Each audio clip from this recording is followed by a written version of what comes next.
শেখ হাসিনার দুর্নীতি নিয়ে যে আমরা জানি যে শেখ হাসিনার সময় অতিরিক্ত দুর্নীতি হয়েছে, হাজার হাজার কোটি টাকা দুর্নীতি হয়ে গেছে, সেটা কি আপনি মনে করেন যে না, শেখ হাসিনার সময়ে তো দুর্নীতি হয়েছেই, সেই দুর্নীতি বিষয়ে আমরা আলোচনা করতে করতে তো শেখ হাসিনাকে সরিয়ে ফেললাম। কিন্তু শেখ হাসিনা যেই ঋণগুলো নিয়ে এই বড় বড় প্রকল্পগুলো করলো, এই ঋণ, এই ধরনের বড় বড় ঋণ তো ডক্টর ইউনূসের সময়েও নিয়েছে। ঋণ নেওয়ার প্রবণতা তো কম ছিল না। তো সেই ঋণগুলোর টাকা নিয়ে শেখ হাসিনা কিছু খেয়ে ধরেন রূপপুর পার্বণী প্রকল্প, পদ্মা সেতু সহ বিভিন্ন প্রকল্প বানিয়েছে। তো অন্তত তো নাহিদদের মতো তো পেট মোটা হয়নি, তাই না?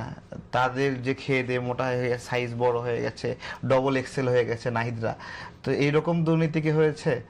ডক্টর ইউনূসের সময়ে যে দুর্নীতিটা, সেটা তো সবকিছুকে ছাড়িয়ে গেছে।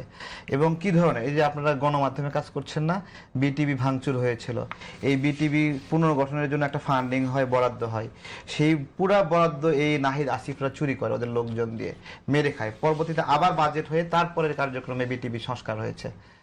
এরা যেই জায়গাতে হাত দিয়েছে বিসমিল্লাহ বলে সেই জায়গায় লুটপাট করেছে। এই যে আপনাদের জাদুঘরের কথা বলতেছে, জুলাই জাদুঘর, জুলাই জাদুঘর আমাদের মূল জাদুঘরের একটা কোনায় ধরেন একটা ডেস্ক বসতে পারে, যে জুলাই স্মৃতি ছবি টবি এখানে সংরক্ষিত হবে। আমাদের শাহবাগে জাদুঘর 2-3 বিঘা জমির উপরে বা 4 বিঘা জমির উপরে, সেখানে একটা রুম হইতে পারে জুলাই নিয়ে।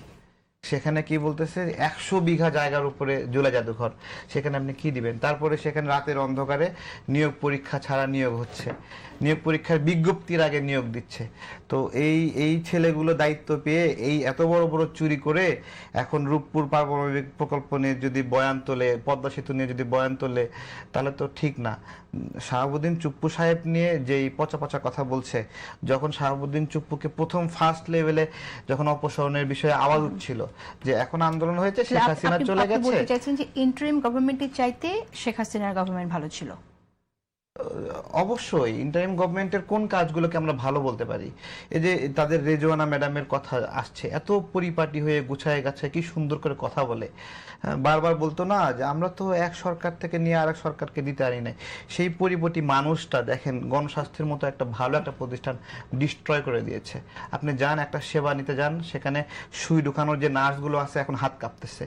ওয়েল ট্রেন মানুষগুলোকে আস্তে আস্তে বের করে দেওয়া হয়েছে এখান থেকে। তাদের ব্যবস্থাপনায় তো দেশের মানুষ ভালো ভালো উপহার পেল।